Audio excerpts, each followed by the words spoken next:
What's up, everybody? Welcome to DFS by the Numbers. This is my NASCAR strategy and breakdown video for the Foxwoods Resort Casino 301.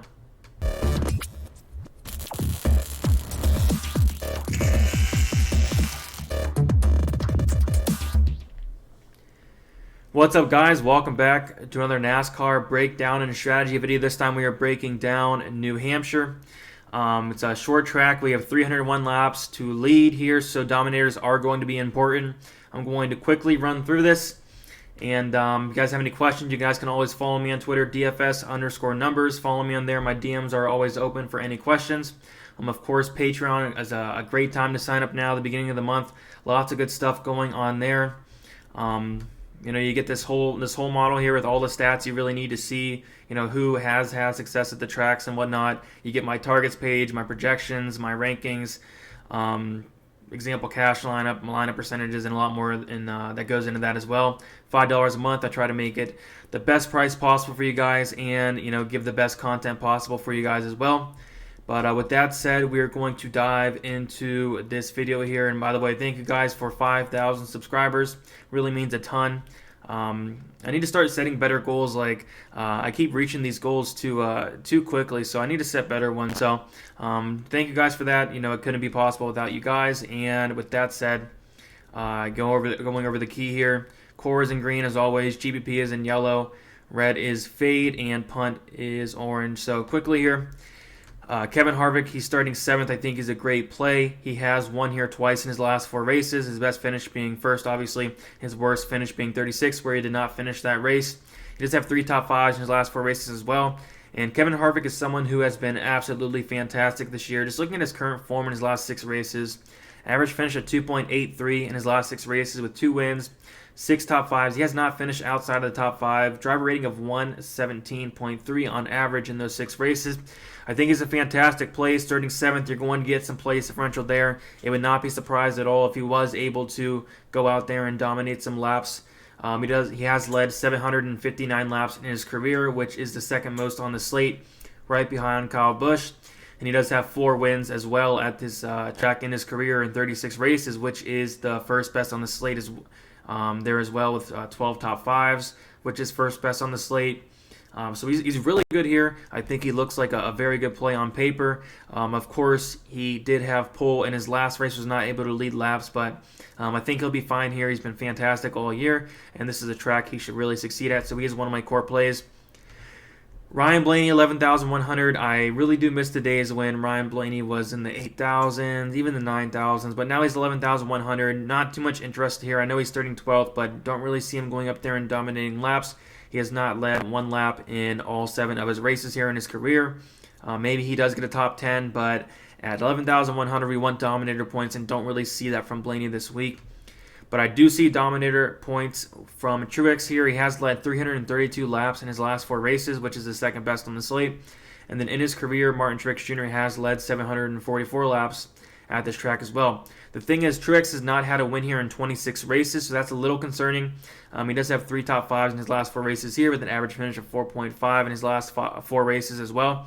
I think it's a great play. I think he's going to be able to go up there and lead some laps, possibly get his first win, but maybe lead some laps, get in the top 5, and that should be enough to get in the optimal lineup here. I think he's more than capable of going over there and dominating some laps. So Denny Hamlin's very interesting here. He's starting 2nd. He is someone more than capable of taking the lead right away from Almirola, although Almirola we'll get to in a second, but has been fantastic this year. But this is a good track for Hamlin. Hamlin has won 3 times here, which is the second most on the slate.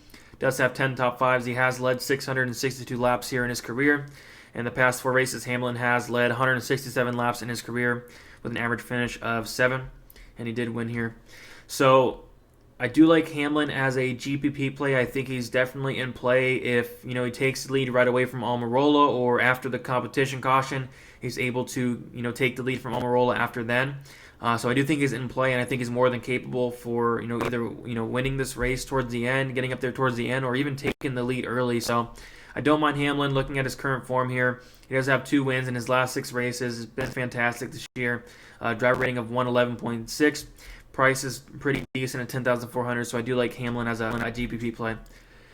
So Christopher Bell starting 35th. Like I said, we're going to need dominators, but if you want to play, two dominators and get Christopher Bell, I think you're probably going to be able to this week because there is a ton of value on the slate down below, and we'll get to that towards the end of the video. But say maybe you want to go, a dominator up top. Almirola is somebody who can dominate at a cheap price, and then put Bell in there. I think he's fine. He does have an average finish of about 17 in his last 6 races there, so top 10 potential is there for Bell, and if he does get a top 10, that definitely could be enough to get in the optimal lineup. He's not 12,000. If he was 12,000 this week, probably wouldn't play him, but he's 10,000. It's not awful, so I don't mind some Bell at 10,100. Joey Logano at 9,800. Someone who just seems like he gets up there at some point of the race and dominates some laps. More towards the beginning of the season, but recently we have seen him up there. We have seen him up there at points, but starting 9th, not too interested here. Not the best track history and all that. Starting 9th, I'd rather play Hamlin, Truex, Harvick, Kyle Busch. So maybe some Logano, but not too interested this week. Same thing with Keselowski starting 4th. He's someone who is capable of going up there and leading laps. He just hasn't done that much. 12 laps led in his last 4 races here. He has led 361 laps led in 19 races. He does have a win here, but I do like the plays around him, and I like to play below him a lot. Kyle Busch is one of my core plays. So Kyle Busch is someone who we know has been struggling a ton this year, and he looked like he was kind of looking like himself his last race, so maybe he can build off of that and get something going, because he should, on paper, succeed, at this track. 436 laps led in his last 4 races, which is the best on the slate. He has a win average finish of 5.75, which is the second best on the slate. 2 top 5s, worst finish being 12. Looking at his career history, 3 wins, 11 top 5s, 1,128 laps led. So Kyle Busch, everything is looking good here for Kyle Busch. Looking at the track type history, average finish is 6.9 in 17 races, which is fantastic. Tied with the first best on the slate with Harvick. 9 top 5s, 14 top 10s, 1,112 laps led in 17 races there. So that's almost double of the second most there, with Harvick has 684. So Hamlin has 761. But yeah, I like Kyle Busch quite a bit. If there's any race he should succeed at, it's going to be this one. I know I've said that before this year, but maybe he gets it done. And at that price, last year at this race, he probably would have been like 12,000, obviously the most expensive on the slate. Now we're getting him at 9,300, so I think there's a nice discount there. Starting 5th, I do think he could possibly get up there and lead some laps. And at 9,300, I'm willing to take a shot there. Chase Elliott, someone I'm not too interested in. I'm more interested in that price there at 9,100. He's someone who is capable of going up there and leading some laps. Very, very cheap. We don't usually see him this cheap, so something to look at there. But other than that, I'm not too interested at the play as a whole. But just in case he does get up there and dominate some laps, he's someone who is capable of getting a win. Not overly interested in. I'd rather play Kyle. So Jones and Johnson here. Both are kind of like the same play. I think they both have some top 10 potential. Both guys have not had the best luck this year whatsoever. Johnson average finish of 22.6. Jones average finish of 17.83. There's place differential there, but honestly, guys, I'd rather just go up and pay the extra 1,000 for Bell starting 35th. I'd rather play some dominators. Not too interested in Jones and Johnson, but they are in play. They're not awful plays whatsoever. Eric Almirola, 8,500, starting on the pole. He has been absolutely fantastic this year. He has led the most laps, actually, in his last 6 races than anybody on the slate. He has led 228 laps led in the last 6 races. The next best is Kevin Harvick. He is someone who's capable of leading laps and starting first on the pole. 8,500. I love the price. This is my favorite GPP play on the slate because he could get passed by Hamlin. He could finish outside the top 5, outside the top 10, but in the last 6 races he has an average finish of 5. So if he does dominate that first all the way up to the competition caution, maybe he dominates a lot of that first stage, finishes 5th, that's going to be enough to get in the optimal lineup. So I like Eric Almirola quite a bit. So Matt DiBenedetto, 8,300, starting 19th. Can't really look at the track type history or track history because he is in that new equipment this year. And starting 19th, I like that quite a bit. I like the price. I think he's more than capable of getting a top 10. He does have two top 10s in his last 6 races, the average finish of 15. Like I said, there is top 10 upside there and at a decent price there as well. So Alex Bowman, not too interested in starting 8th. The price is a little bit intriguing, but average finish of 12.5 in his last 2 races. Maybe he squeaks out a top 10, but even then I just only see him going back. So this range is really interesting here. I like all 3 plays in this range here. William Byron starting 16th, average finish of 13 in his last 2 races, with his finishes being 12th and 14th here. I can definitely see him, finishing either in that 12th to 14th range or even getting a top 10. 7,900, I do think there's top 10 upside for Byron. Kurt Busch starting 10th, so he doesn't have the best track history.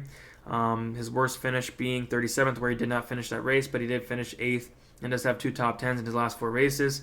Looking at the track history for his career, Kurt Busch does have 3 wins, 635 laps led. I don't see him leading any laps or winning the race, but maybe he does squeak out a top 10, and that could be enough to get on the optimal lineup at a cheap price of 7,700.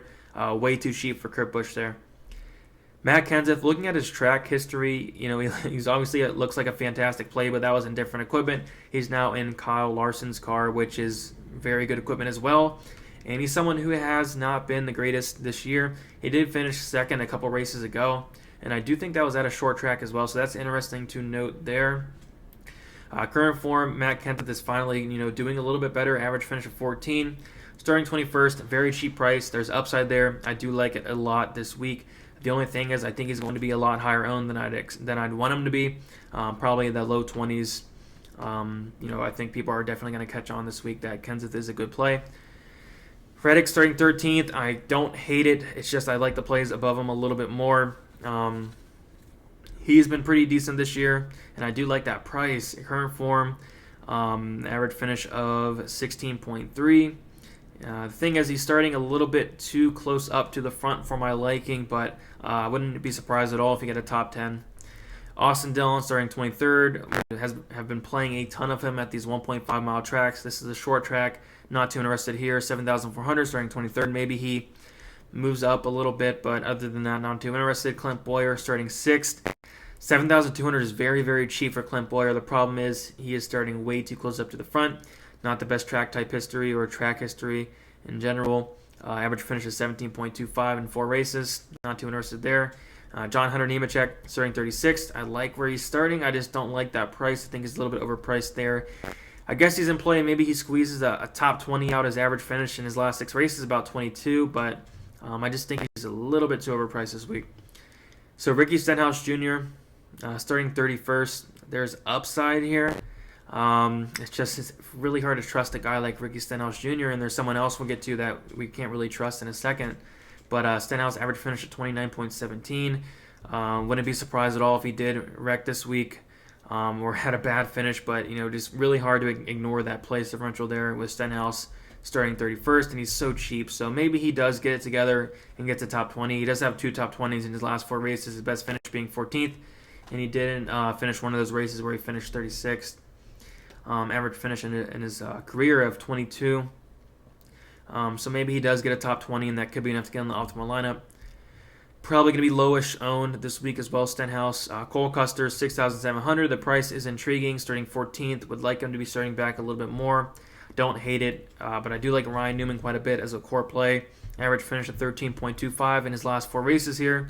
Special finish being 6th. Looking at his career, he has actually won here 3 times. He does have 7 top 5s. Obviously, don't expect him to win the race or anything. He has led 722 laps.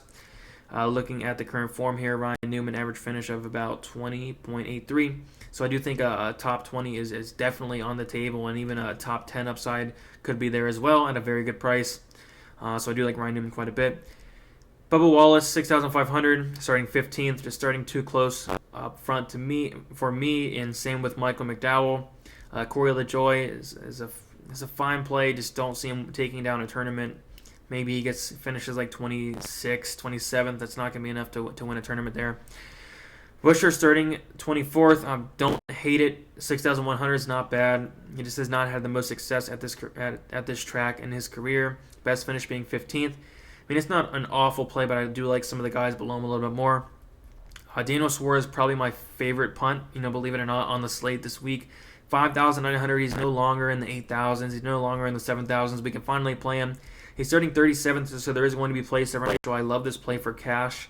Pretty much a cash lock for me. Average finish of 23.5 in his last six races. So if he does finish like 23rd, 22nd, that'd be fantastic at this price. Ty Dillon, he's someone who does have some top 20 upside. He has finished in the top 22 of his last 4 races here. Best finish being 16th, worst finish being 23rd. So I only see him moving up here. 5,700 is way too cheap for Ty Dillon. I mean, he was like in the high 6,000s the past couple races. So, I like that price quite a bit. And then Ryan Preece, someone who is playable, but I kind of hesitant on it. Starting 30th, he did finish 21st here in his only race. Looking at his current form here, average finish of 32.83. He did not finish 4 of those races. I don't think he finished a race all last month as well. So kind of tough to get on the Ryan Preece train this week. I do like Suarez and Dillon a little bit better. But yeah, guys, that's about it. If you guys enjoyed the video, please leave a like. Also, subscribe if you haven't yet. I would really appreciate that a ton. And now's a great time to sign up on Patreon. $5. You get the racer stats, everything you see here.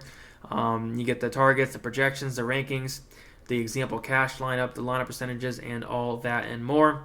$5. Try to make it the best price possible for you guys with the best value as well. And with that said, good luck, guys, and let's win some money this week.